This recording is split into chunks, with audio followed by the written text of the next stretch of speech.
Masechet Ta'anit Daf Yud Dalet. On va commencer au tiers de la page à partir des mots Tane Hada, Ubarot ou Menikot, Mit'anot Barishonot, Ve'en Mit'anot Ba'aharonot, Ve'tanya Idach, Mit'anot Ba'aharonot, Ve'en Mit'anot Barishonot, Ve'tanya Idach, En Mit'anot Lo Barishonot, Ve'lo Ba'aharonot. Amarav Ashi, Nekot Emtsa'iyata biyadecha demitartsun kulehu. Il y a là une contradiction, une double contradiction que la Gemara met en exergue entre trois baraïtot.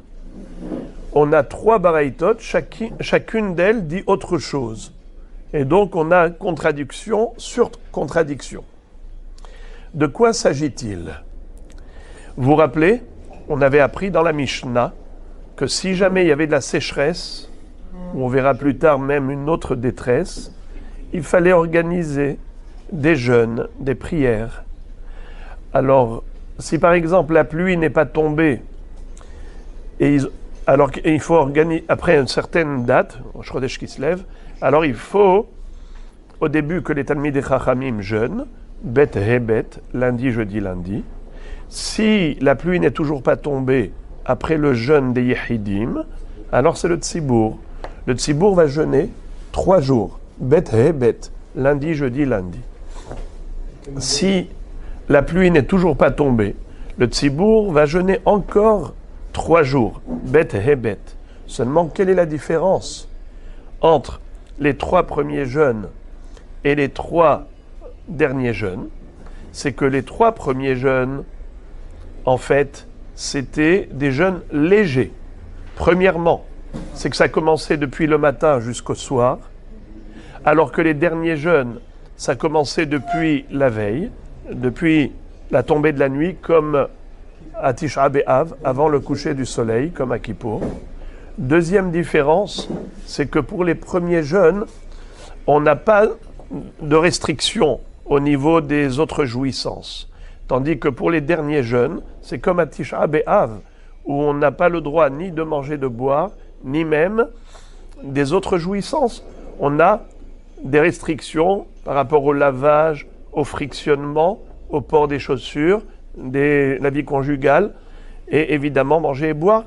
Donc ça s'appelle un ta'anit hamour, un ta'anit qui est plus sévère. Voilà la différence entre les 3 premiers et les 3 derniers. Mais après cela, si on s'aperçoit que malgré tous ces jeûnes, la pluie n'est toujours pas tombée, à ce moment-là, le Beddin va décréter une série de jeûnes de 7 jours. Bet, he, bet, he, bet, he, bet, 7 jours pour faire tomber la pluie pour qu'Akadosh Baruch Hu exauce notre teshuva. Et à ce moment-là, il n'y a pas que ça. Il n'y a pas que jeûner. Il n'y a pas que les abstentions par rapport aux 5 jouissances. Il y a même matri'in. On devait même, comment on appelle ça, se réunir le matin pour faire une introspection. Il fallait l'après-midi lire la Torah, la Haftara. Il fallait également prier beaucoup. Donc tout cela, c'est les 7 derniers jeûnes.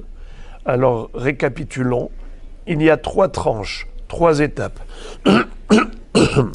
Première étape, c'est 3 jeûnes normaux qui commencent le matin, qui finissent le soir et qui sont légers puisqu'il n'y a pas d'autres restrictions. Les 3 intermédiaires sont plus hamour, c'est qu'il y a les 5 restrictions et ça commence depuis la veille. Les 7 derniers, évidemment, ça commence depuis la veille avec toutes les restrictions, mais en plus, non seulement que c'est Asur Bimlacha, mais en plus, il y a toutes les, comme on a dit, les procédures et les formalités, comme on avait vu. Mais maintenant, ce que la Gemara pose comme question, c'est que les baraïtot se contredisent par rapport aux femmes enceintes et par rapport aux femmes accouchées. Ubarot ou Menikot. La femme qui allait, après avoir accouché le bébé, elle va l'allaiter. Donc elle a besoin de lait. Et malgré tout, il est écrit qu'il faut qu'elle jeûne. Ou bien, celle qui est enceinte, il faut qu'elle jeûne. Mais justement, c'est ça la contradiction. C'est qu'une fois il est écrit qu'il faut qu'elle jeûne, une fois c'est écrit qu'il ne faut pas qu'elle jeûne. Elle est dispensée. Alors regardez les trois baraïtot. Regardez la contradiction. Tane hada, ubarot ou menikot, des femmes enceintes et des femmes qui allaitent, mit'anot barishonot, ve'en mit'anot ba'aharonot. Elles jeûnent dans la série des premiers jeûnes, mais elles n'ont pas besoin de jeûner dans la série des derniers jeûnes. Ve'tania idar, selon une autre baraïta, mit'anot ba'aharonot, ve'en mit'anot barishonot. Elles doivent jeûner lors des derniers jeûnes, mais elles n'ont pas besoin de jeûner lors des premiers jeûnes. Ve'tania idar, et selon une troisième baraïta, il est écrit en mit'anot lo barishonot ve'lo ba'aharonot. Elles n'ont pas besoin de jeûner ni dans la première série, ni dans la dernière série. C'est trois séries de jeûnes. Alors on ne comprend pas. Je répète la contradiction. Selon la première baraïta, il est écrit qu'elles doivent jeûner dans la première série, mais pas la dernière. Dans la deuxième baraïta, il est écrit elles doivent jeûner dans la dernière série, mais pas dans la première. Selon la troisième baraïta, elles ne jeûnent jamais, ni dans la première série, ni la dernière série. Alors, c'est quoi la vérité? C'est quoi ça? La Gemara répond très joliment. Amar Ravashi, nekot emtsaiyata beyadecha demitartsun kulehu. Rav Ashi te dit, eh bien, retiens une chose, c'est qu'elles doivent jeûner pendant la série intermédiaire. Pas trois premières, pas la série des trois premiers jeûnes, pas dans la série des 7 derniers jeûnes. Elles ne doivent jeûner que dans la série intermédiaire. Tout ça, c'est des jeûnes de Tzibour. Les 3 premiers, c'est aussi Betzibour. On ne parle pas de Yehidim, on parle de Tzibour. Et malgré tout, on a dit que le Tzibour, il a 3 tranches, 3 séries. Rishonot, Emtsaiyot et Aharonot. Alors, la femme enceinte ou qui allait, elle jeûne ou pas? Alors, la réponse, elle est très simple.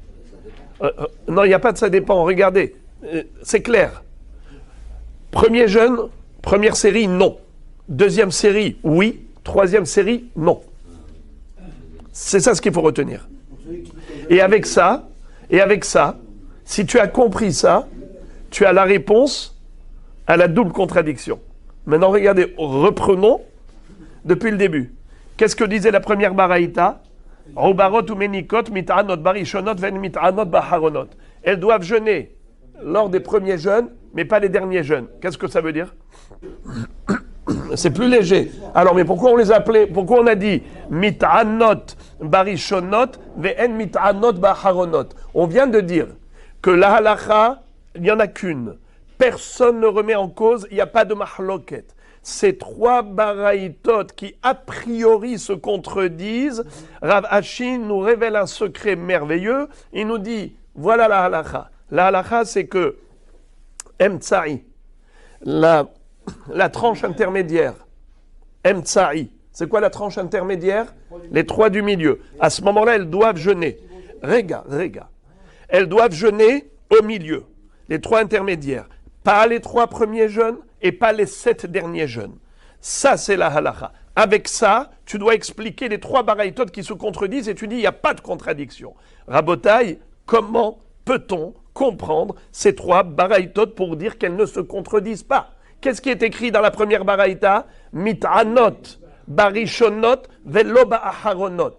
Dans la deuxième baraïta, qu'est-ce qui est écrit? Mit'anot, ba'aharonot, velo barishonot. Dans la troisième baraïta, qu'est-ce qui est écrit? Lo mit'anot, lo barishonot, velo ba'aharonot. Comment vous comprenez ça? Avec une halacha. Il n'y a pas de mahloket. Une halakha et les trois baraïtot ne se contredisent pas. Comment on comprend ça? C'est le fait que disent elles ne doivent pas jeûner ni aux premières ni aux deuxièmes. Ça veut dire que si c'est pas aux premières ni aux deuxièmes, donc c'est a fortiori, c'est celui du milieu. Non, mais il y a une braïta qui dit elle jeûne au début. D'accord, mais, Et pas à la fin. Il y a une autre braïta qui dit elle jeûne à la fin et pas au début. Et ces deux baraïtot, elles ne se contredisent pas. Comment vous comprenez qu'elles ne se contredisent pas? Presque. En fait, c'est ce qu'on appelle en français tout est relatif. Tout est relatif. Quand tu dis premier, dernier, c'est relatif. Alors regardez bien ça. 1, 2, 3. Première série, 3 jeunes. Deuxième série, 3 jeunes. Troisième série, 7 jeunes. Quand on te dit qu'elles doivent jeûner, bah Rishonot, c'est quoi Rishonot? Non, regardez. On a déjà dit, Rav Ashi nous a révélé la halakha. La halakha, elle est immuable. La halakha, elle est elle ne jeûne pas au début. Elle ne jeûne pas à la fin, elle ne jeûne que les 3 jeûnes intermédiaires. C'est ça la halakha. Maintenant, avec cette halakha, débrouille-toi. Alors, comment je vais me débrouiller? Et la Gemara te dit, ça y est, Metartsan Kuleu. Toutes les braïtot, elles sont super clean. Comment ça? Elles se contredisent. La réponse, c'est une question de tout est relatif. Quand je te dis premier, regardez bien. J'ai 1, 2 et 3. Le 2 par rapport au 3, qu'est-ce qu'il est? Premier. Le 2 par rapport au 1, qu'est-ce qu'il est? Dernier. Le 1 et le 3 par rapport au 2, eh bien c'est premier et dernier. C'est toute une question de relatif, de relativité. Chaque baraïta, elle a employé des termes, non pas des termes absolus, mais des termes relatifs. Et comme ça, vous n'avez plus de problème.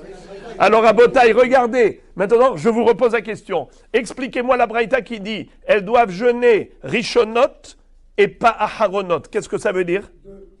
2 et pas 3. Excellent. Parce que 2 par rapport à 3, c'est Rishonot. Excellent. Maintenant la braïta qui dit elles doivent jeûner Aharonot et pas Rishonot. C'est quoi? 2, Hazak ou Barour. Parce que 2 c'est Aharon par rapport à 1.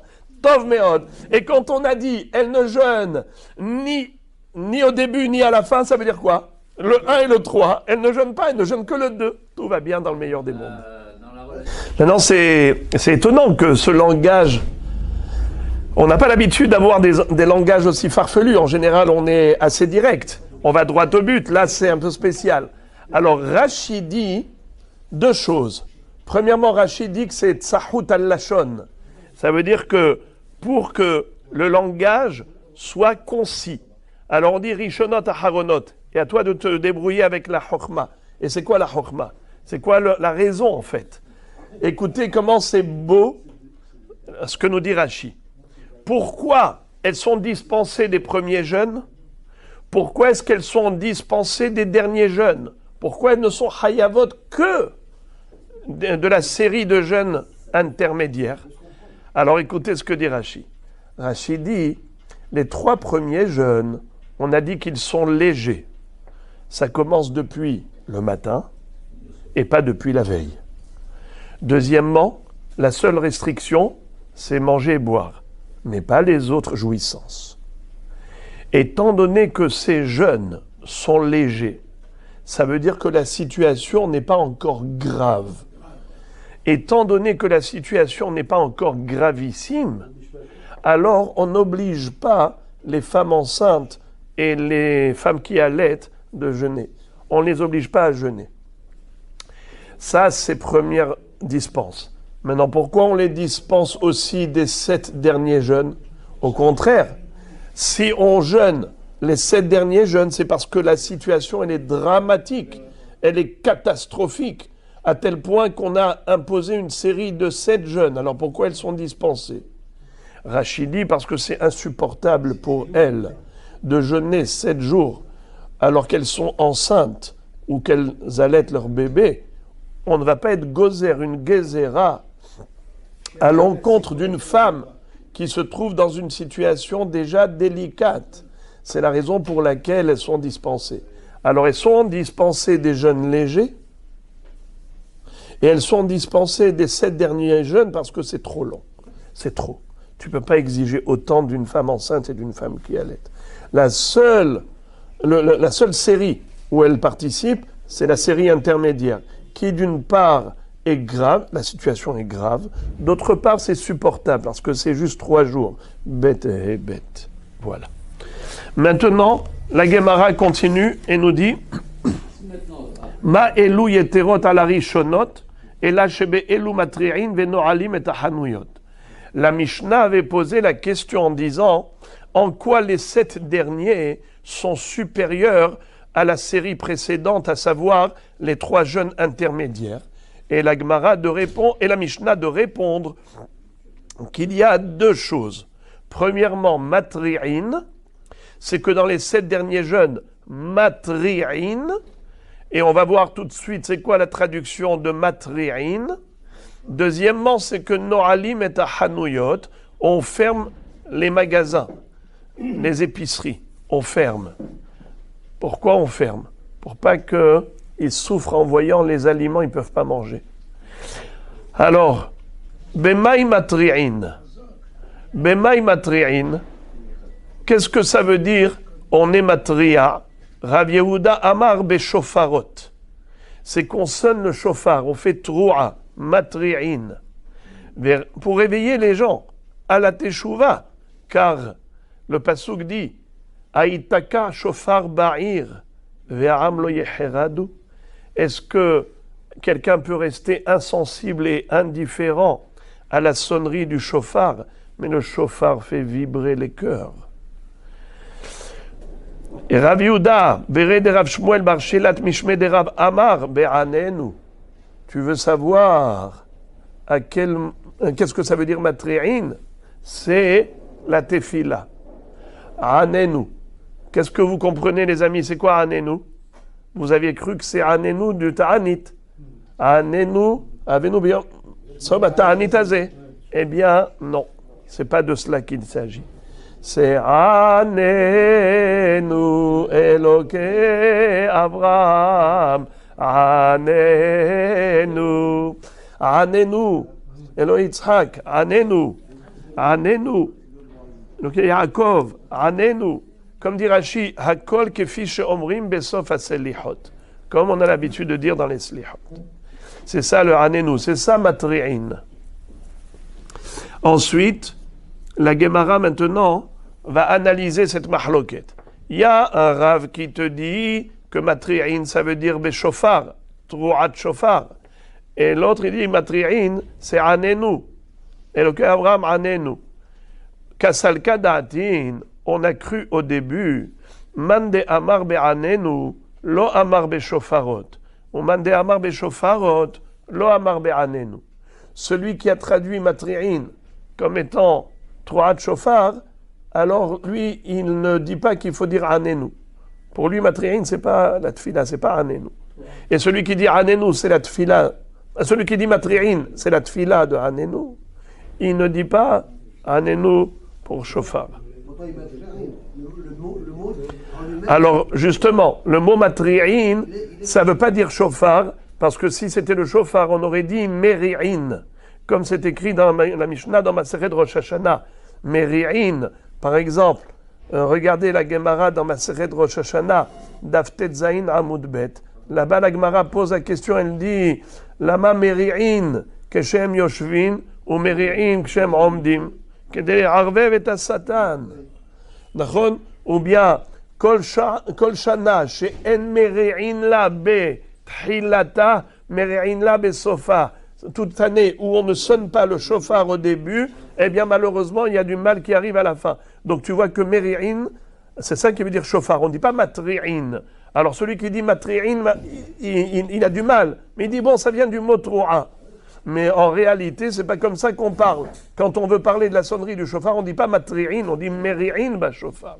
Bon, en tout cas, c'est ça la mahloket. Mais la Gemara a cru au début qu'ils étaient diamétralement opposés.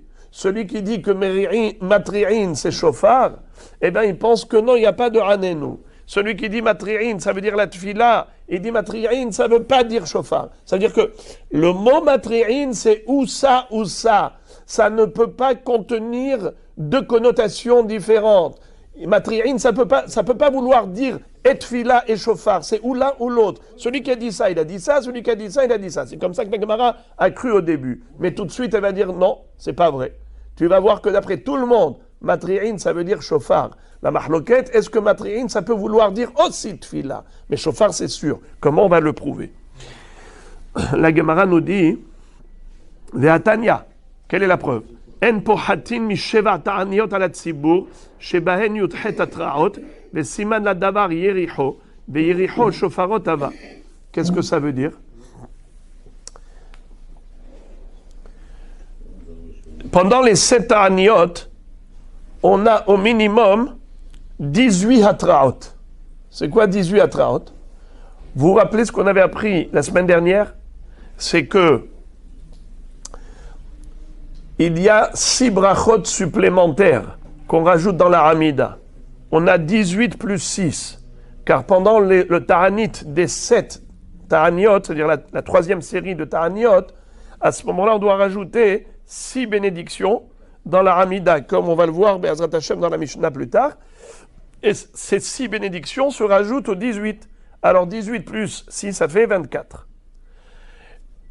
Étant donné qu'on rajoute des brachot spéciales et spécifiques au Ta'anit, on doit faire tki'a, tru'a, tki'a, après chaque bracha. Alors si on a 6 brachot multipliés par 3 sonneries, ça fait combien? 18. C'est ce que nous dit la Braïta. En pohatin mi sheva ta'aniot ala tzibur, shebahem yudchet atraot. Il n'y a pas moins de 7 ta'aniot dans la troisième tranche, la troisième série, où il y a 18 atraot. C'est quoi ces 18 atraot? Les simanar yericho. Tu veux te rappeler, c'est quoi? Eh bien, rappelle-toi de Jéricho. Comment on a fait tomber les murailles de Jéricho? Avec la sonnerie du chauffard. Après chaque tour, on sonnait le chauffard. Donc, c'est comme ça que Akadosh Baruch Hu va agréer, exaucer notre prière. Siman Davar Yericho. Regardez Rachid dit, Shelotit'e, pour ne pas te tromper, à savoir est-ce que Matri'in, ça veut dire chauffard ou tfila, alors Jéricho. Et à Jéricho, il y avait des chauffarot. Lishna Harina, Rachid donne un deuxième pirouche, Siman Davar Kelomar, les kach Matri'in, Kede Sheyanu, Kederech Shene'enu Biyericho, Al Yede Shofarot. Shenemar Baitkiru Ba Shofarot. Ça veut dire que c'est un siman pour te dire que tu veux savoir comment tu vas être exaucé. Eh bien, fais comme à Jéricho. Comment Yoshua bin Nun, il a été exaucé pour faire tomber la ville de Jéricho? Grâce au chauffard. Ben, toi aussi, sonne le chauffard. En tout cas, c'est clair, net et précis. Que Atraot, ça veut dire chauffard. Jéricho. Alors, comment tu peux dire qu'il y en a un qui est Holek? Comment un Hémora, il peut contredire? C'est pas possible. Alors, Tiouvta, les mandé Amar, Be'anenu. C'est une objection adressée à celui qui a dit que Matri'in, ça veut dire Anenu Batefila. Pourtant, ici, tu vois que la Braïta te dit clairement que Matri'in, c'est Bachofar comme à Jéricho. Question. Et là, Vada, il nous dit la Gemara, Bechofaro de Kule Alma la Peligé, de Karele Atra, qui Peligé, Be'anenu. Mort savoir Karele Atra, ou mort savoir le Karele Atra. La Gemara arrive à la conclusion que Behemet, il n'y a pas de mahloket par rapport au chauffard. Tout le monde est d'accord que le mot matri'in, ça veut dire sonner le chauffard. La mahloket, elle est savoir est-ce que le mot matri'in peut également vouloir dire faire la tfila. Anenu, Eloké Abraham, Anenu, Anenu, Eloké Yitzhak, Anenu. Est-ce que ça peut vouloir dire aussi tefila ou bien ça ne peut que vouloir dire chauffard? C'est ça la mahloket. Maintenant, la Gemara pose la question. Alors, pardon. Avant de poser la question, d'abord la Gemara elle arrive à la conclusion, elle dit comme ça. Les mandé amar be'anenu kol sheken be'shofarot, ou le mandé amar be'shofarot, aval be'anenu lo. Celui qui a dit que matri'in, ça peut vouloir dire tefila, donc c'est sûr que ça peut vouloir dire shofar, puisqu'on a vu dans Braïta que siman ladavar Jéricho, Yericho. Mais celui qui a dit que matri'in c'est shofar, eh bien ça ne peut pas vouloir dire tefila. Matri'in c'est que troa de shofar. C'est pas du tout tefila, aucun rapport avec tefila. Je répète, celui qui a dit que matri'in c'est tefila, a plus forte raison que matri'in ça peut vouloir dire chauffard. Mais celui qui a dit que matri'in, ça veut dire chauffard, ça ne peut pas vouloir dire tfila. C'est l'un ou l'autre. La mahloquette entre eux, c'est de savoir quelle est la traduction du mot matri'in. Est-ce qu'on peut traduire matri'in par tfila de Hanenu, ou bien c'est impossible de dire que le mot matri'in, ça veut dire tfila. Matri'in, ça peut vouloir dire que chauffard. Le mot matri'in, c'est obligé que ça... chauffard. Mais maintenant, est-ce que ça peut aussi vouloir dire tfila? C'est ça la question. Est-ce que ça peut rajouter aussi tfila ou pas? Il y en a un qui dit ça rajoute. Il y en a un qui dit ça ne peut pas rajouter tfila parce qu'aucun rapport entre matri'in et tfila. Alors maintenant, la Gemara pose la question, elle dit Vehatanya, comment tu peux dire que le mot matri'in, ça peut vouloir dire tfila, n'est-ce pas?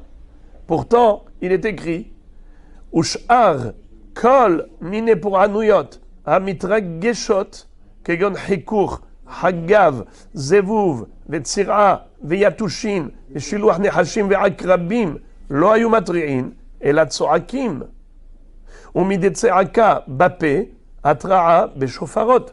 Qu'est-ce que ça veut dire?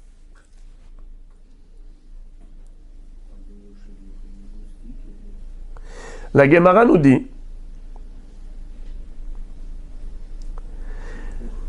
qu'il y a une braïta qui dit clairement que par rapport à d'autres malheurs, d'autres détresses que la sécheresse, s'il y a par exemple du shehin, il y a une maladie de furoncle, où les gens ont une maladie qui est sous l'épiderme, c'est-à-dire que la personne, elle a des furoncles, mais qui sont secs. Il y a toutes sortes de furoncles. Il y a des furoncles qui sont purulents, ce qu'on appelle shehin lah, et il y a un shehin qui est yavesh. Alors, pour celui qui est là, c'est pire que celui qui est yavesh. C'est quoi hikur? Se gratter. Les gens qui ont cette maladie au niveau de la peau, comme la gale, ils se grattent. Ça s'appelle hikur.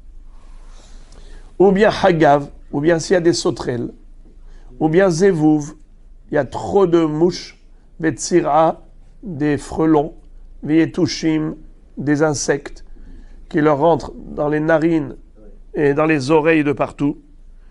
Eh bien, regardez s'il vous plaît Rashi.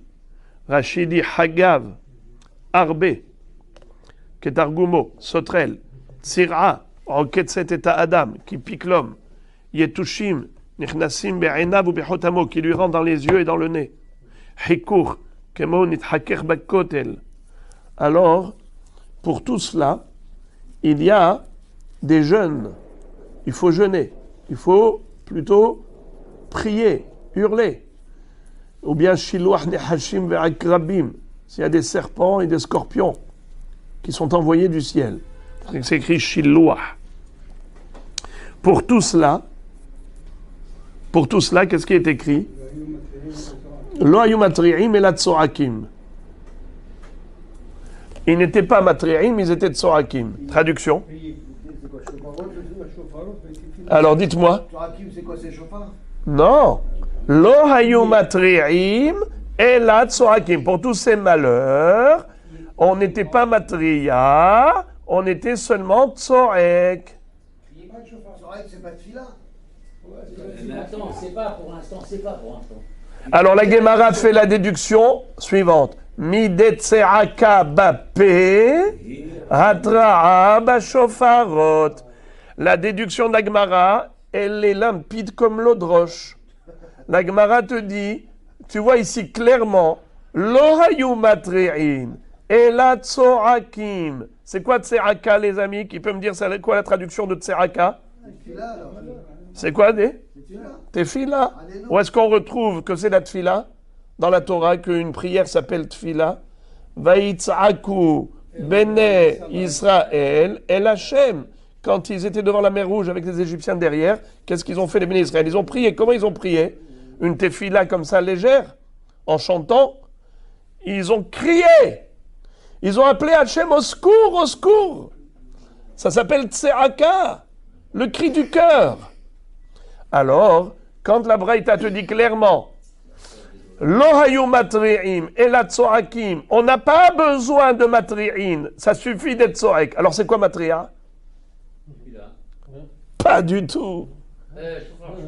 Chauffard. Si on vous dit, tu n'es pas matria, tu es tsoak. C'est quoi tsoak? C'est la tfila. Donc ça veut dire qu'il n'y a pas de matri'in. C'est quoi, il n'y a pas de matri'in? Alors c'est quoi matri'in? C'est sûr que c'est pas la tfila. Tu peux pas me dire, il n'y a pas de tfila, il n'y a que tfila. Ça veut rien dire. Alors ça veut dire quoi lo matri'in? L'autre roi de chauffard. Donc voilà, on a une preuve tranchante que la traduction du mot matri'in, c'est troat chauffard et pas tfila. Puisqu'on te dit lo ayu matri'in et la tsoakim, ça veut dire que troa, c'est pas tfila. On peut plus limpide que ça. C'est une preuve plus que limpide. Alors la Gemara nous dit, c'est une kushia nucléaire, c'est une grosse kushia sur celui qui a dit que matri'in, ça peut vouloir dire ou chauffard, ou tfila. Comment il va s'arranger avec cette baraïta? La Gemara va répondre, Tanaehi. En effet, ce Tana dit que le mot matri'in, c'est sûr que c'est trop de chauffard, et ça ne peut pas vouloir dire tefila. Mais, lui s'est appuyé sur une autre baraïta, un autre Tana, qui lui va dire clairement que matri'in, c'est tefila. Detanya, al elu matri'in be Shabbat, al ir sheikifuha gais, onahar, ve al sfina metorrefet bayam. Rabbi Yossi Amar, le Ezra, aval lo litzaka. Qu'est-ce que ça veut dire? En effet, nous avons ici une halakha qui dit, voilà à quel moment on peut être matria à Philo Shabbat par rapport à des malheurs, à une détresse comme celle-là. Rir chez Kifwa Gaïs, une ville qui a été encerclée de régiments de pirates, de soldats. Au Nahar, ou bien un fleuve qui a débordé et qui menace d'inonder les champs et les maisons. Ve'al sfina metorefet bayam, ou bien un bateau qui risque de faire naufrage. Il est ballotté d'une vague à l'autre. Rabbi Yossi Omer, le Ezra valo litzeaka. Alors, Rabbi Yossi, qu'est-ce qu'il dit? Non, on peut appeler au secours, mais on ne prie pas. On ne fait pas de prière. Qu'est-ce que c'est que cette histoire? D'abord, on va terminer l'analyse de la Gemara. Bemaï, Elima beshofarot, shofar beshabbat mishari, elalav be'anenu, vekarele hatra'a shmamina. Qu'est-ce qui est écrit dans cette braïta? Al elu matri'in beshabbat. C'est une Mishnah qu'on verra dans Daf Yutet. Al elu matri'in, même beshabbat. Même Shabbat, il y a le droit d'être matria. Est-ce que ici, matria, ça veut dire tkiat shofar? Mais shofar, on n'a pas le droit Shabbat. On le sait que les Chachamim ont interdit de sonner le shofar pendant Shabbat. Donc ne me dis pas que ici on parle de shofar. Alors de quoi on parle? On parle de tfila. Alors le Tanakama dit, il faut prier pour ces malheurs. Lesquels malheurs? Le bateau qui risque de faire naufrage. La ville qui est entourée d'attaques, d'agresseurs. Le Nahar qui risque d'inonder. Alors par rapport à tout ça, il faut prier. Rabbi Yossi, qu'est-ce qu'il dit? Non, tu n'as pas à prier pendant Shabbat. Shabbat, tu ne pries pas pour des demandes personnelles. Par contre, tu peux appeler au secours en disant aux gens, venez nous aider, mais tu ne fais pas de prière personnelle Shabbat. Pourquoi? Regardez ce que dit Rashi. Rashi a deux pérouchim. Pourquoi ne pas prier d'après Rabbi Yossi? Les Ezra, les trois dernières lignes de Rashi de la page. Tsoakim libne Adam shiavu les Ezra. On appelle au secours pour que les gens viennent. Velo litzaaka tefila, pas de prière. Chez enanu betuchim kolkar, chez toril tfilatenu litzok aleem beshabbat. car on n'est pas sûr que Akadosh Baruch Hu va répondre à nos demandes pendant Shabbat. Et alors, on a une règle que Shabbat, il n'y a pas de demande personnelle. Pourquoi ? C'est comme ça. Pourquoi ? La vérité, c'est une bonne question. Pourquoi il n'y a pas de demande personnelle ? C'est parce que quand on a des demandes personnelles, alors on se fait du tsar. On se rappelle de son problème et on se chagrine, on s'auto-chagrine. Il ne faut pas s'attrister Shabbat. Il ne faut pas s'apitoyer sur son sort Shabbat. C'est la raison pour laquelle il n'y a pas de demande personnelle Shabbat. Vous auriez pu me dire, ouais, je sais pourquoi il n'y a pas de demande personnelle Shabbat. On voit bien que les Chachamim ont annulé la Hamida pendant Shabbat. La Hamida de Hol, c'est des demandes personnelles. Et Shabbat, il n'y a pas de Hamida de Hol. Et ben voilà, il n'y a pas de demande personnelle Shabbat. C'est pas vrai. C'est pas ça. La raison pour laquelle Chachamim ont abrégé la Tfila Shabbat, c'est juste pour qu'on aille manger rapidement. C'est juste pour le Honeg Shabbat. C'est chez l'Oyetorah Tzibur. Mais pas parce que En Mevakshim Bakashot Pratiot Beshabbat. Parce que ces Bakashot, ce sont des Bakashot Klaliot. C'est dans le Matbea Tefila. Donc il n'y avait pas de problème de faire la Tfila pendant Shabbat, une Tfila entière. Simplement, c'est pour pas que ce soit trop long. Mais, par contre, quand je demande des demandes personnelles Shabbat, pourquoi c'est assourd ? Pourquoi il n'y a pas de Bakashot Pratiot Shabbat ? Parce qu'à ce moment-là, on va s'apitoyer sur notre sort. On va s'attrister. On va se chagriner. Assour Shabbat de penser à des choses qui chagrinent. En tout cas, voilà la raison pour laquelle Rabbi Yossi va dire les Ezra velo litzaka. Tu peux appeler au secours physiquement, matériellement, pour que les gens viennent t'aider, mais ne prie pas parce que tu n'es pas sûr d'être exaucé. Alors, stam, tu t'es attristé pendant Shabbat. Si tu étais sûr et certain d'être exaucé, alors c'est en quelque sorte un genre de pikuach nefesh de prier. Mais comme ce n'est pas sûr que tu mérites d'être exaucé, alors stam, tu t'es fait du tsahar pendant Shabbat, faut pas.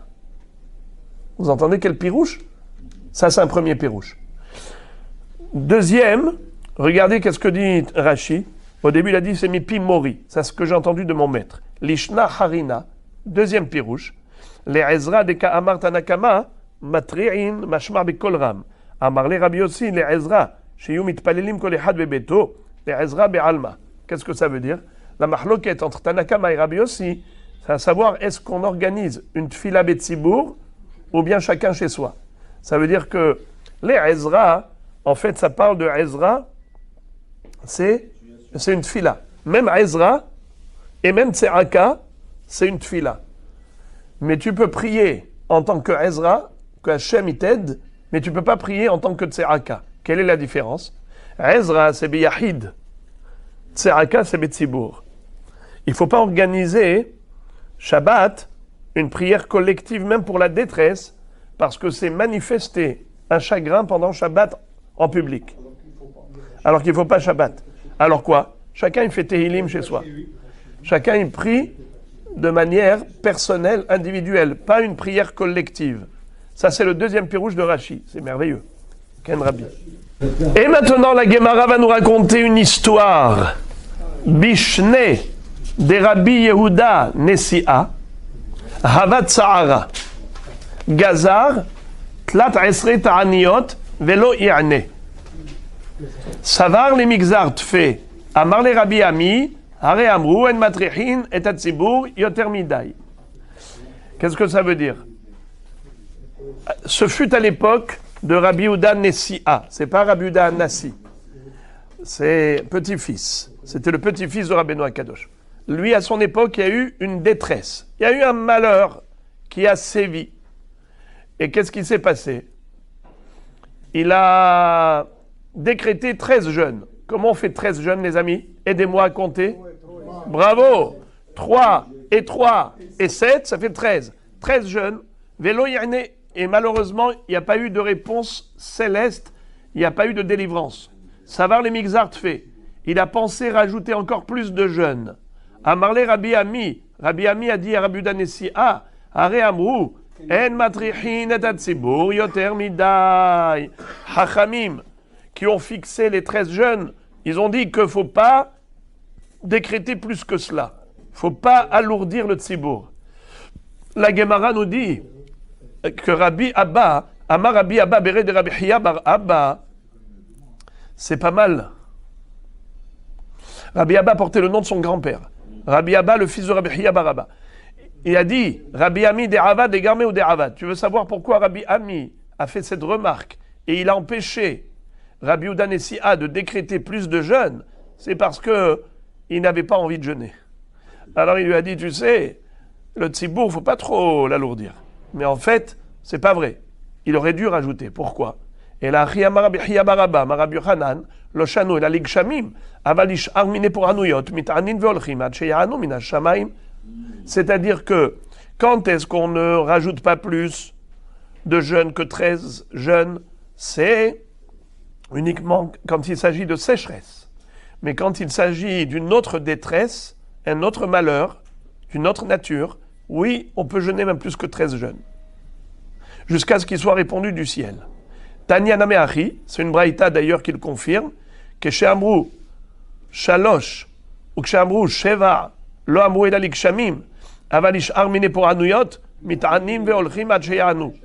Quand on a dit les trois jeûnes, les 3 premiers jeûnes et les 3 jeûnes intermédiaires, et on a dit les 7 derniers, c'est uniquement par rapport à la pluie. On ne jeûne pas plus que cela. Mais par rapport à d'autres malheurs, même plus que 13, s'il faut. Alors, la Gemara dit, de Rabbi Ami. Apparemment, cette baraïta contredit Rabbi Ami. Comment Rabbi Ami Emora peut contredire une baraïta? Il ne peut pas contredire un Tana. Amarlecha Rabbi Ami, Tana Ehi. En fait, c'est vrai.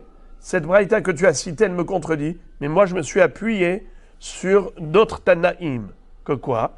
Des Tanya, en gozrim yoter mishloshes retaniot ala tzibur, lefi she'en matrichin et tzibur yoter midai, divrei Rabbi. Rabban Shimon ben Gamliel omer, lo min Hashem uze, ela mipene sheyatza zmana shel revi'a. Qu'est-ce que ça veut dire? Rabbeinu HaKadosh, lui, ne distingue pas entre malheur et malheur. Pour lui, pour Rabbeinu HaKadosh, il n'est pas question d'alourdir le tzibour au-delà de 13 jeûnes. Pour n'importe quel malheur, on ne va pas décréter des jeûnes supplémentaires. Tandis que Rabban Shimon Gamliel va dire non. L'homme in Hashem osé. C'est pas pour cette raison qu'on ne va pas décréter plus de jeûnes.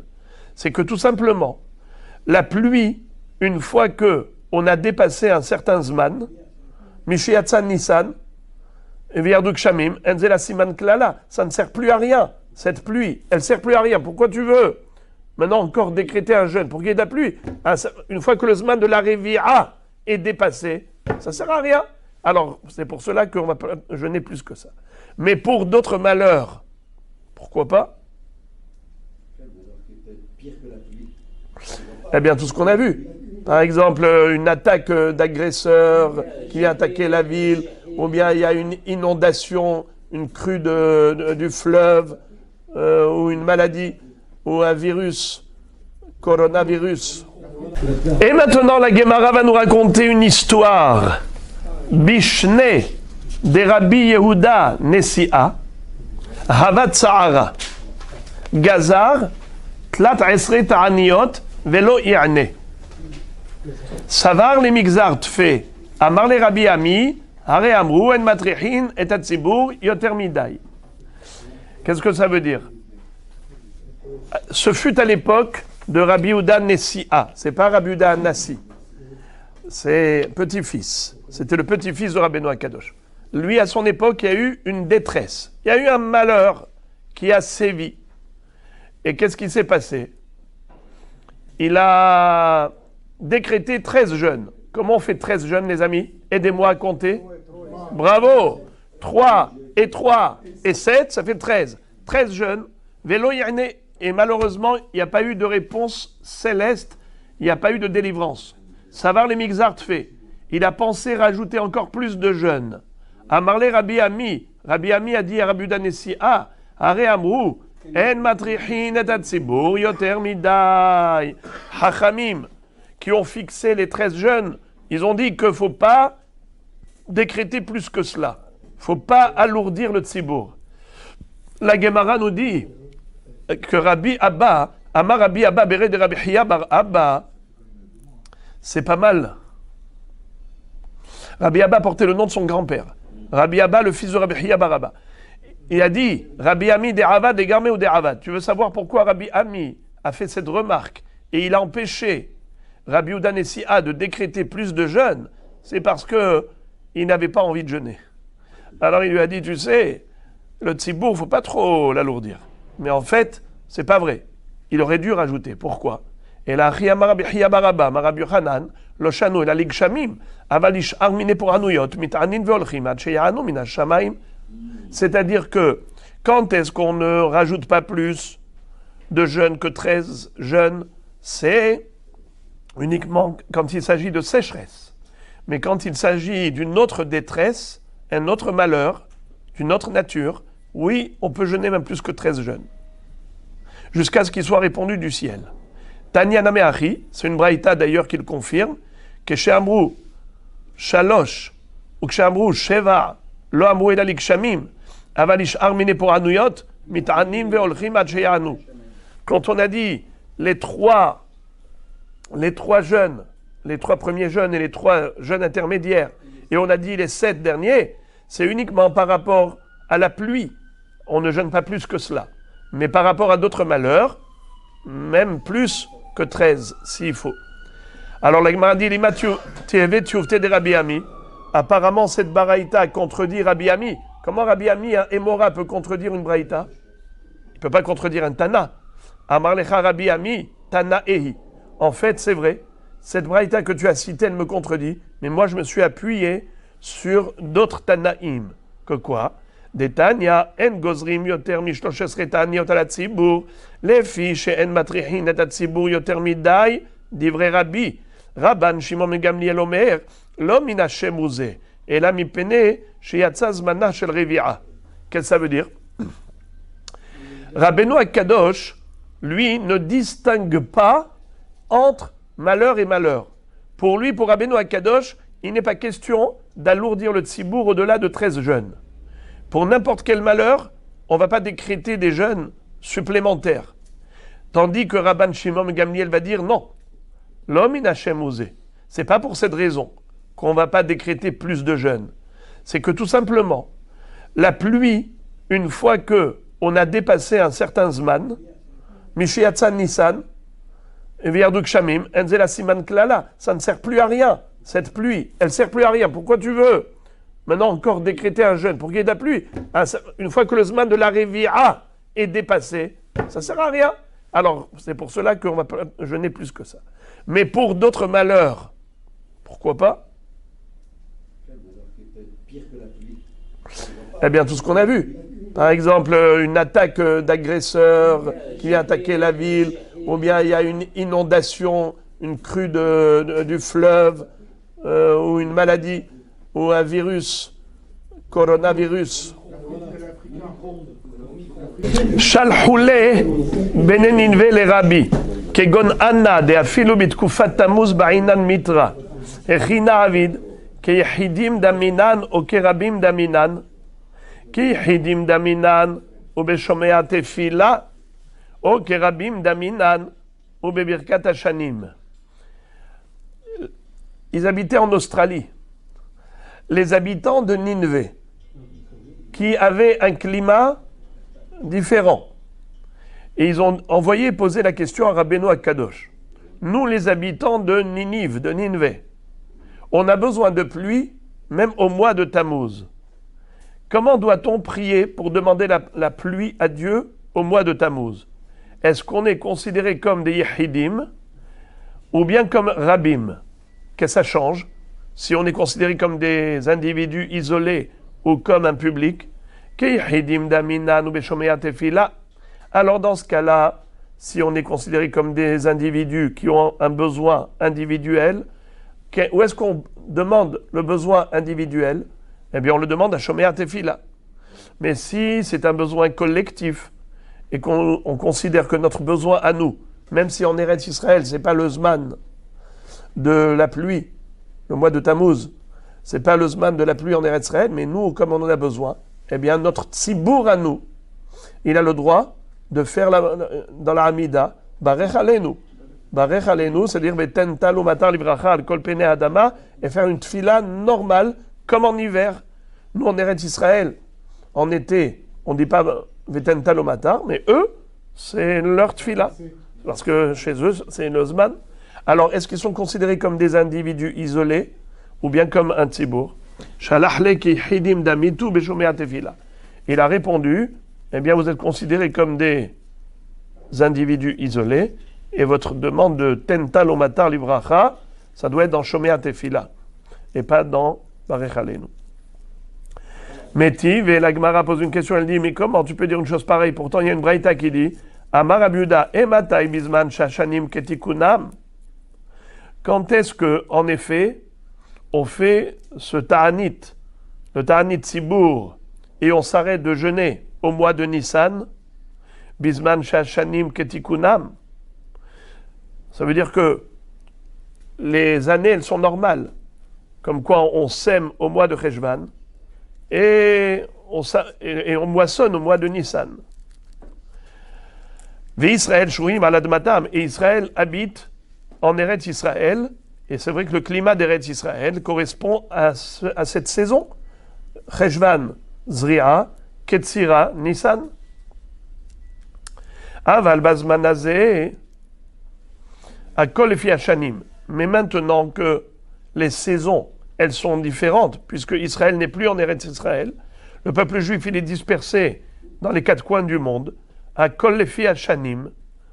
Tout est une question d'années, parce que tu as des années où on a besoin de pluie, où la sécheresse, elle est forte et on a besoin de pluie en cette année plus que dans une autre année. Mais à Kol Efi Hamekomot, et ça dépend aussi des endroits. Il y a des endroits qui ont plus besoin d'eau que d'autres, comme par exemple Nineveh. Eh bien, on devrait jeûner même en été. Même en été, il faut jeûner pour avoir de la pluie. Qu'est-ce qu'on avait vu par rapport à la pluie? On avait dit 13 jeûnes et pas plus. Mais c'est seulement quand on est en Eretz Israël. C'est seulement dans des années normales. Mais si les années sont anormales, parce qu'il y a eu beaucoup de sécheresse, la terre elle est aride, ou bien on est en dehors d'Israël, dans un climat différent, alors il faut s'acclimater au climat. Il faut réagir en fonction du besoin. À Marley, Matnita Ramit Ale de Rabbi, il lui a dit, tu poses une telle question à Rabbi, je ne comprends pas. Rabbi Tana ou Palig? C'est comme si on disait, Réhouven, comment tu peux dire blanc? Mais Shimon, il a dit noir. Eh bien, Réhouven, il dit blanc, même si Shimon dit noir. Il a le droit de penser autrement. Rabbeinu Akadosh, c'est un Tana. Qu'est-ce que tu lui poses comme question? Tu lui dis, mais il y a une braïta qui te contredit. Il n'y a pas de problème. Rabbi dit, moi je contredis la braïta. Il est en droit de contredire une braïta. Un Tana s'oppose à un Tana, puisqu'ils sont du même niveau. La Gemara dit maintenant, qu'en est-il les Maasé? Maï Have'ala, Rav Nachman Amar Bibirkat Hashanim, Rav Sheshet Amar Beshomea Tefila, Vilcheta Beshomea Tefila. La halakha, en conclusion, c'est quoi? Est-ce qu'on fait dans Shomea Tefila ou dans Barech Aleinu? Mahloket. Il y en a un qui dit la halakha, c'est dans Birkat Hashanim, c'est Rav Nachman. Et Rav Sheshet, il dit dans Shomea Tefila, les habitants de Nineveh vont demander dans Shomea Tefila. Et la halakha, elle est comme Rav Sheshet dans Shomea Tefila. Je vous lis ici une annotation. Oui, avant de dire qu'il y a ta Shomea Tefila de Kolpé. Je vous lis ici le Rosh. Harosh bitshuvotav mehalek ben ir yehida afilo gdola keninve o iboded ou ben ezor nirhav. C'est-à-dire kegon eretz ashkenaz kula. Le Rosh dit que ça dépend s'il s'agit d'une région comme un continent ou bien comme un très grand secteur. Eretz Ashkenaz, l'Allemagne tout entière qui a besoin de pluie, eh bien le Rosh dit que là ce serait Barech Aleinu. Quand est-ce qu'on a dit que c'est dans Shomea Kolenu? C'est quand c'est une île qui est isolée du monde, ou un secteur vraiment isolé, comme Nineveh, qui est Ir Yehida, même si elle est grande, mais c'est une ville à part entière. Alors là, en effet, on ne va pas changer le Barech Aleinu. On va dire Tenta lo matar livracha avant de dire Kiyata shomer tefilat kolpe. לדבריו פסק ההלכה שבגמרא מתייחס רק לעיר או מדינה יחידה. אבל בני אזור רחב הזקוק למטר בקיץ ישאלו גשמים בקיץ בברכת השנים. Ils diront ותנתן לו מטר dans Barech Aleinu, si c'est une grande région. דעת הראש לא התקבלה. L'opinion du Rosh n'a pas été admise par les poskim. והראש בעצמו לא נהג כדבריו אחר ששאלו אותו. Le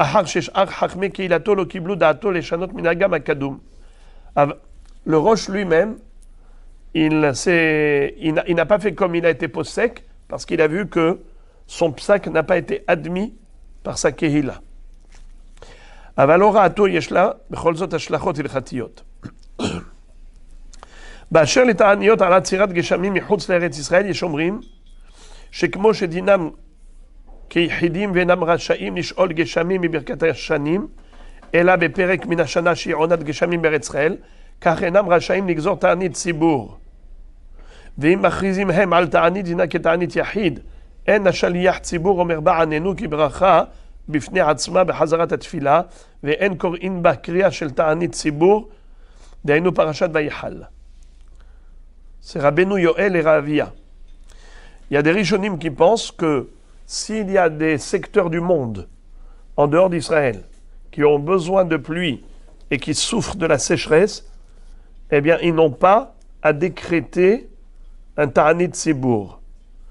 Et s'ils décrètent un ta'anit, ça ne sera pas un ta'anit tsibour, ça aura un statut de ta'anit yahid, donc il n'y a pas de Sefer Torah avec Vaïhal, comme pour un ta'anit tsibour. Et ce sera considéré comme un ta'anit yahid. Il n'y aura pas de anenu par le shaliach tzibour ben Goël le refait, il y aura juste dans Shema Kolenu. Aval da'at harosh, mais le rosh, pasak halacha shebagmara, pasak halacha shebagmara nogea רק לשאלת גשמים בתפילה. כיוון שנוסח 18 נקבע על ידי אנשי כנסת הגדולה, ובהם כמה נביאים, אין לשנותו בנקל. לפיכך, בני מדינה כננבי נחשבים יחידים, ולא יבקשו גשמים לעצמם, כדרך שתקנו לרבים. אבל באשר לתעניות, כל קהל רשאי לגזור צום על אנשיו ודינו כתענית ציבור. Le Rosh dit qu'il y a une différence entre la prière et le jeûne. Pour le ta'anit, un tzibour qui a décrété un ta'anit tzibour à cause de la sécheresse par rapport à son climat, ça a un statut de ta'anit tzibour, ils peuvent lire Vaïhal, la paracha de Vaïhal, et ils peuvent même lire Anenu, le Chazan il va réciter Anenu ben Goël et Rofé. Par contre, la tfila, il ne faut pas la changer. La tfila, il faut qu'elle soit comme celle d'Eretz Israël, Barecheinu, et pas Barech Aleinu, c'est-à-dire pas Veten Talomata Libracha dans Birkat Hashanim, mais que dans Shomea Kolenu comme un Yahid. Voilà une mahloket entre les poskim. Donc vous avez entendu tout ce débat. Maintenant, passons à autre chose. La Mishnah nous a enseigné Ta'ashema, de Tanya Basheni Matin Adaerev ou Bahamishi Potchim Kolayom Kulo Mipene Kvod Shabbat. On avait vu que, à propos des magasins, des épiceries, où on vend de l'agroalimentaire, dans ce cas-là, quel est le din au niveau de l'ouverture de l'épicerie? Basheni Matin Adaerev ou Bahamishi Potchin Kolayom Kulo Mipne Kvod Shabbat. Le jeudi, il faut ouvrir le magasin parce que les gens viennent acheter de la nourriture pour Shabbat. Tandis que le lundi, alors à ce moment-là, matin. C'est quoi matin? On ferme un peu le magasin. Il est à peine entrouvert. Ça, c'est pendant les 3 et les 3 ou c'est pour les 7? Les 7. Ayulo shne petachim. Si, la Braïta continue, nous dit, s'il y avait 2 portes, poter echad venoel echad. Il ferme une porte, il ouvre l'autre.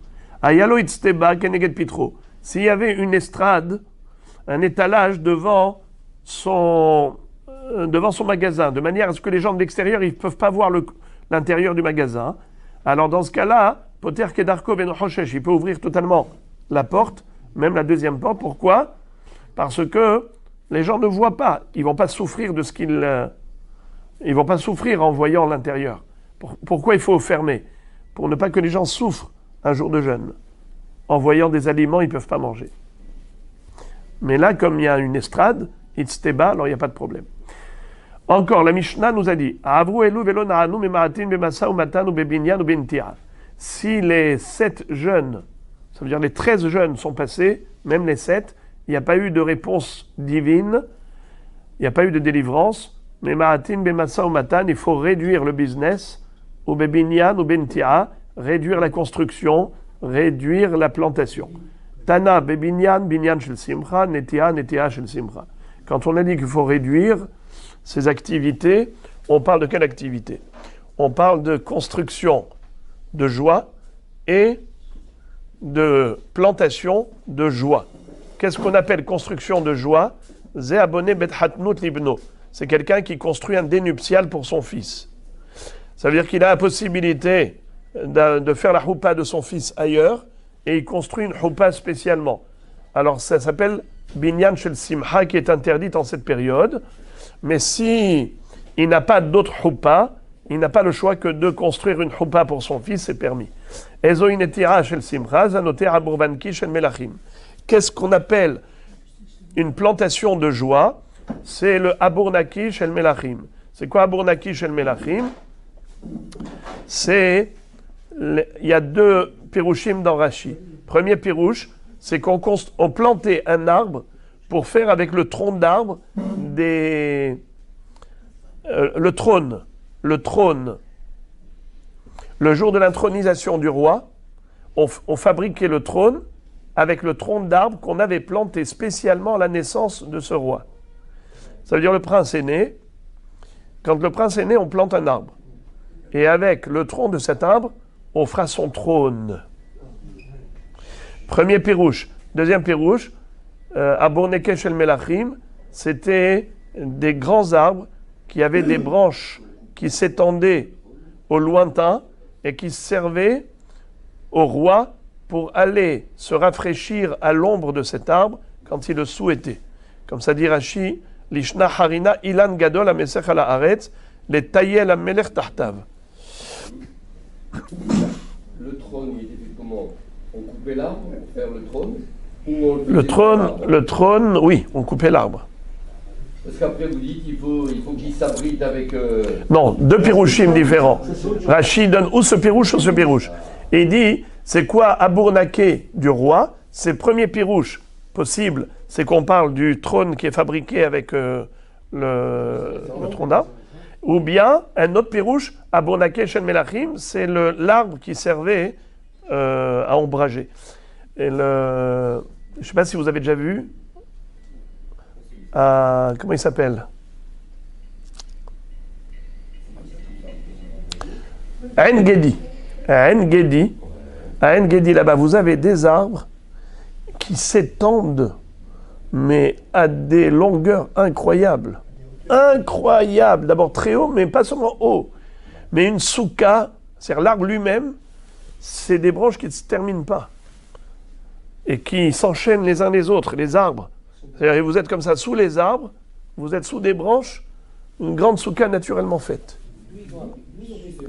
Et vous avez des troncs d'une épaisseur, mais c'est incroyable. C'est quoi ces épaisseurs? On dirait des arbres depuis Shechetim et Bereshit. Hein? Où ils ont appris ce minag? C'est d'où ça vient ce truc? De quoi? Ils vont faire un arbre à la naissance du prince et au jour de l'intronisation, ils vont prendre le tronc pour faire son tronc. C'est comme ça que les goïms faisaient. Et d'où ça sort? D'où ça sort? Non. Je vois pas votre problème, d'où ça sort. Ça vient. Ça vient quoi? Vous voulez la philosophie? Il n'y a pas de problème. Alors, c'est que lorsque l'arbre pousse et il fleurit, alors ça veut dire qu'on voudrait que le royaume, que la royauté de ce garçon, eh bien, fleurisse et grandisse, à l'instar d'un arbre qui grandit. C'est ça l'idée. Pourquoi est-ce qu'on allait oindre les rois au bord du fleuve? Pourquoi est-ce que... Ouais, Shlomo HaMelech. Pourquoi est-ce qu'il lui a dit Voratemoto El Gihon? Eh bien, c'est que comme le fleuve, il longe le fleuve. Nahon, il coule. Ainsi, on voudrait que sa malchoute, Timashech Malchuto. Alors la Gemara nous dit Ubish Elat Shalom. Il faut également, parmi les restrictions de ces 7 jours, il faut également s'abstenir de saluer son ami. Il n'y a pas de salutation, pas de chaleur exprimée au travers des salutations chaleureuses. Il n'y a pas de ça. Tanu Rabanan Haverim En She'elat Shalom Benehem. Les Talmidei Chachamim ne se saluent pas.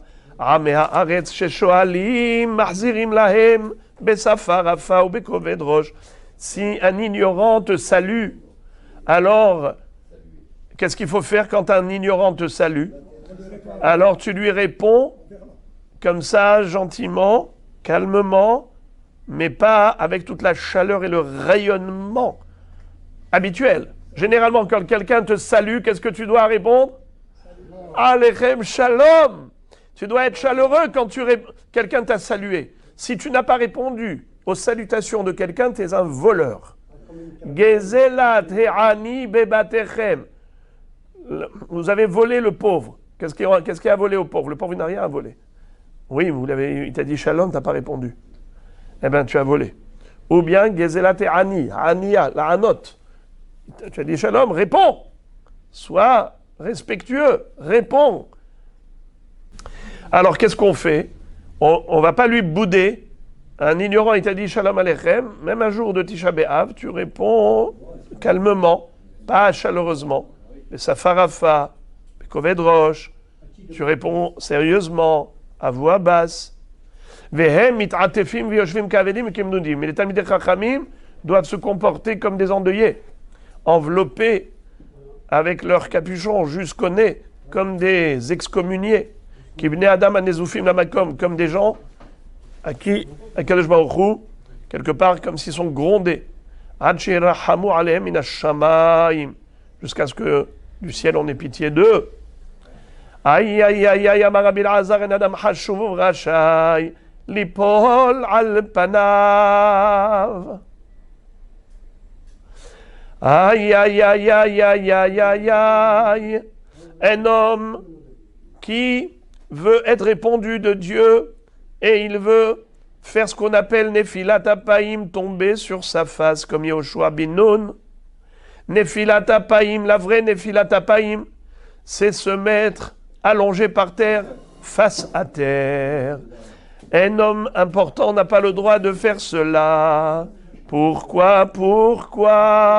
Parce que les gens qui vont voir que cet homme n'a pas été exaucé, ils vont dire, ah ouais, il n'est pas comme on le croyait, tzaddik. On croyait que c'était un tzaddik, mais il cachait son jeu. La preuve, c'est qu'il n'a pas été exaucé. Comme Yoshua bin Nun, sheneemar, vayomer Hashem en Yoshua kum lach, lamazé atanofel al panecha. Lorsque Yoshua bin Nun était dans la détresse, il s'est jeté face à terre. Et Akadosh Baruch Hu lui a dit, lève-toi. Et il a été exaucé. Donc, il ne faut pas faire la même chose que Yoshua bin Nun, sauf si on est sûr d'être répondu comme Yoshua bin Nun. Ve'amar Rabbi Elazar en Adam hashuv rashai lachagor sak, ela im ken na'ana ki Yoram ben Ahav. Un homme important n'a pas le droit de se vêtir du sac. Comment on appelle le sac en français? La toile de jute. Toile de jute. Ou bien, comment ils traduisent chez vous, Prosper? Comment ils traduisent chez vous? Un sac de silice. Voilà. Ce fut à l'époque d'une famine qui a sévi à l'époque de Yoram ben Ahav. Yoram, le fils de Ahav, l'idolâtre. Et pourtant, on va voir quelque chose. On va voir que tout idolâtre qu'il était, il va se soumettre à Akadosh Baruch Hu. À quel moment? Lorsque le roi de Syrie, le roi de Aram, avait attaqué la Samarie, Shomron, où se trouvait le roi Yoram ben Ahav, eh bien à ce moment-là, comme il y a eu cette famine, puisqu'il n'y avait pas moyen de se ravitailler et de s'approvisionner de l'extérieur, il y a eu une telle famine qu'il y a eu 2 femmes qui se sont mises d'accord de manger leur petit, leur fils. Il y en a une qui a tué son fils, elle l'ont mangé à 2. Après ça, l'autre lui a dit, maintenant c'est à ton tour. Elle a été voir le roi Yoram ben Ahav en disant, s'il te plaît, Sa Majesté, dis-lui qu'elle est obligée de tenir sa parole, sa promesse. Quand le roi Yoram ben Ahav a entendu cela, il a déchiré ses vêtements, et quand il est passé devant le peuple, ils ont tous vu derrière son vêtement déchiré, qu'il avait porté sur lui une cilice, c'est-à-dire un vêtement de sac, toile de jute. Eh bien, Rabotaï, vous savez quoi? C'est à ce moment-là que le prophète va dire, soyez tranquilles, demain, il y aura tellement de shefa, d'abondance dans la ville, qu'on va vendre des quantités de blé à 1 shekel. Il y avait à ce moment-là le Shalish qui n'y croyait pas, qui a dit au prophète Elisha, Ayase Hashem Arubot Bashamaim, pourquoi le ciel va s'ouvrir et on va avoir une telle abondance? Et c'est comme ça que le Navi lui a dit, tu verras la bracha de tes yeux, mais tu ne pourras pas en profiter. Et en effet, le lendemain, il y avait Gehazi et ses 3 enfants, ceux qui étaient Metzoraïm à l'extérieur de la ville. Quand Akadosh Baruch Hu a semé la panique dans le Mahane Aram, qui assiégeait la ville de Shomron, au moment où ces Syriens ont entendu le bruit des chars divins, ils n'ont pas compris. Ils ont cru qu'Israël venait les attaquer par surprise. Ils ont tous pris la fuite. Toutes les tentes qui étaient pleines de provisions alimentaires et de richesses sont retrouvées vides. Et lui, Gehazi et ses enfants, ils ont commencé à manger à satiété. Ils se faisaient plaisir. À un moment donné, ils ont dit, nos frères sont en train de mourir de faim à l'intérieur de murailles et nous, on est en train de kiffer tout seul. Ils ont tout de suite été alerter le roi et lui dire que il y a une délivrance céleste. Il faut qu'ils viennent tous dans le Mahane Aram et se faire plaisir. C'est ce qui s'est passé. Mais comme c'était la ruée vers l'or, tout le monde était affamé. Ils ont écrasé le Shalish qui se tenait devant la porte et c'est réalisé ce qu'a dit le prophète. Tu verras la bracha, mais tu ne pourras pas en profiter parce que tu n'y croyais pas. Alors la Gemara nous dit, quand est-ce qu'on a le droit de se vêtir de ce sac, de cette toile, cette silice, cette toile de jute? C'est uniquement si on est sûr et persuadé d'être répondu comme Yoram ben Ahav. Et la... Ils vendent des sacs et tout, et les gens, il y a des rabbins qui disent qu'il faut en mettre pour certaines choses. Alors, il faut leur montrer cette Gemara. Ve'amar Rabbi Elazar, lo hakol bikri'a ve'lo hakol binfila. Moshe ve'Aharon binfila, Yoshua ve'Kalev bikri'a. Moshe ve'Aharon binfila dirtiv, va'ipol Moshe ve'Aharon al penehem. Yoshua ve'Kalev bikri'a dirtiv, Yoshua bin Nun ve'Kalev ben Yefune kar'u bigdehem. Nous retrouvons à propos de Moshe Rabbeinu et Aaron à Cohen qui se sont jetés face à terre au moment où Korach avait soulevé toute l'assemblée, tout Israël contre Moshe Rabbeinu dans cette révolution générale. Et Akadosh Baruch Hu avait dit à Moshe Rabbeinu, suite à cela, laisse-moi, je vais exterminer ce peuple. On voit que Moshe Rabbeinu et Aaron à Cohen se sont jetés à terre et grâce à leur prière, ils ont sauvé Israël. Vaïpol Moshe et Aaron al penehem. Mais ils n'ont pas déchiré leurs vêtements. Sous-entendu que déchirer le vêtement, ça ne se fait pas pour des gens aussi importants. Lo hakol bikri'a. C'est comme ça que le Maharsha explique. Mais Rashi dit Lo hakol na'anin velo hakol na'anin bikri'a di Yoshua ve'Kalev shelo ayu hashuvin ke Moshe ve'Aaron lo zachu le'anot ela bikri'a. C'est-à-dire que Moshe Rabbeinu Aaron ça leur a suffi de se jeter à terre pour être exaucés. Tandis que Yoshua bin Nun, qui n'avait pas le niveau de Moshe Rabbeinu Aaron HaKohen, lui a eu besoin même de déchirer ses vêtements pour être agréé, exaucé par Hachem. Matkif, la Rabbi Zer, avait été ma, Rabbi Shmuel bar Nachmani, I avaktiv Yoshua kedeka amart, hashta dirtiv vihoshua, have ha'avid. Tu as dit que l'okulam binefila. Ça veut dire que Yoshua bin Nun et Kalev ont déchiré leurs vêtements, mais ils n'ont pas fait nefilat apaim, ils ne se sont pas jetés face à terre. Ce n'est pas vrai. C'est écrit Vihoshua avec le Vav Achibour. C'est-à-dire qu'ils ont fait même la Kriya et également la nefilat apaim. Donc c'est une réfutation. Une objection pour réfuter ce qu'on avait dit précédemment. Ve'amar Rabbi Elazar, lo hakol bekima, ve'lo hakol b'ishtahavaya. À la fin des temps, Am Israël sera reconnu par toutes les nations du monde comme étant le peuple élu, et ceux qui auront le mérite viendront accueillir le Am Israël, les accompagner au devant de Melech HaMashiach. Il y en a qui vont se prosterner, il y en a qui vont venir Bekima, ça veut dire tout en restant debout, ils vont venir à la rencontre d'Israël. Il y a ceux qui vont se prosterner et ceux qui vont rester debout. Alors on nous dit comme ça, Ketzad, Melachim Bekima, Sarim Bishtahavaya. Les rois Goy, on leur permettra de rester debout, ne pas se prosterner devant Israël. Mais les Sarim, les ministres de la cour royale, devront se prosterner devant chaque juif.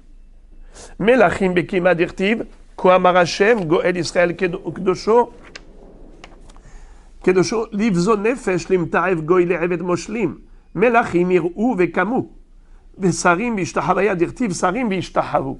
Tu vois dans ce pasouk qu'en effet, ceux qui ont été méprisés pendant la galoute à Am Israël seront vénérés, honorés, respectés par tous les goïms, à tel point que les sarim vont se prosterner devant eux et les rois vont venir les saluer chaleureusement. Mais quand on verra ça, Rabbi?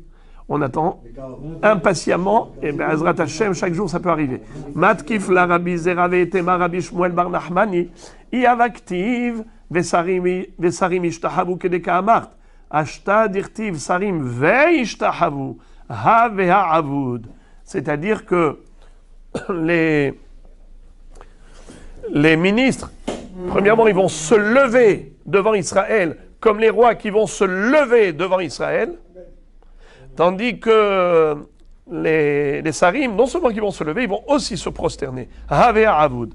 Et le Pérec va conclure avec la phrase suivante. Amar Rav Nachman bar Yitzchak, Afani Omer, Lo hakol le'ora, ve'lo hakol le'simcha, Tzadikim le'ora, ve'isharim le'simcha. Tzadikim le'ora dirtiv, Or zarua la tzadik, ve'le'isharim simcha dirtiv, ou le'ishrelev simcha.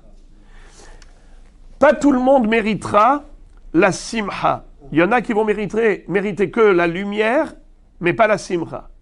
Les tzadikim mériteront la lumière, mais les yesharim mériteront la simcha. Qu'est-ce qui est plus grand, tzadik ou yachar? Hein? Regardez qu'est-ce que dit Rashi, le dernier Rashi du Pérec. Yesharim les simcha, des yesharim adifé mitzadikim. Vous entendez? Un yachar, c'est plus important qu'un tzadik. Quelle est la différence? En quoi le yachar, il est supérieur au tzadik? Hein? Le tzadik, c'est envers lui-même. Alors on peut expliquer comme vous dites. Tzadik vis-à-vis du ciel, yachar c'est vis-à-vis aussi de la société. Mais il y a aussi, c'est que le tzadik il fait toujours un effort. Ça veut dire qu'il a toujours une lutte interne. Le yachar, c'est quelqu'un qui est droit, ça veut dire que naturellement, il fait les bonnes choses. Il y a quelqu'un qui a une tendance négative, mais il doit encore lutter pour arriver à se redresser. Tandis que le yachar, ça veut dire chez lui, c'est yachar. C'est droit. C'est normal pour lui. Bien sûr, c'est pour cela que celui qui est arrivé à ce niveau de se redresser à tel point que ça devient naturel, il a tué son Yetzerara, comme disait David Amelech, Libi halal bekirbi, alors chez lui, il va atteindre le niveau de la simra. C'est très simple. Quand est-ce qu'on est joyeux? Quand on est satisfait, quand on fait les choses naturellement, et que on est saméach, on est en adéquation avec ce que l'on fait. C'est pas un effort. Il y a quelqu'un qui donne la tzedaka, pour lui, c'est comme s'il a arraché la moitié de son âme. Il y en a un qui fait la tzedaka, il est heureux de pouvoir faire la mitzvah.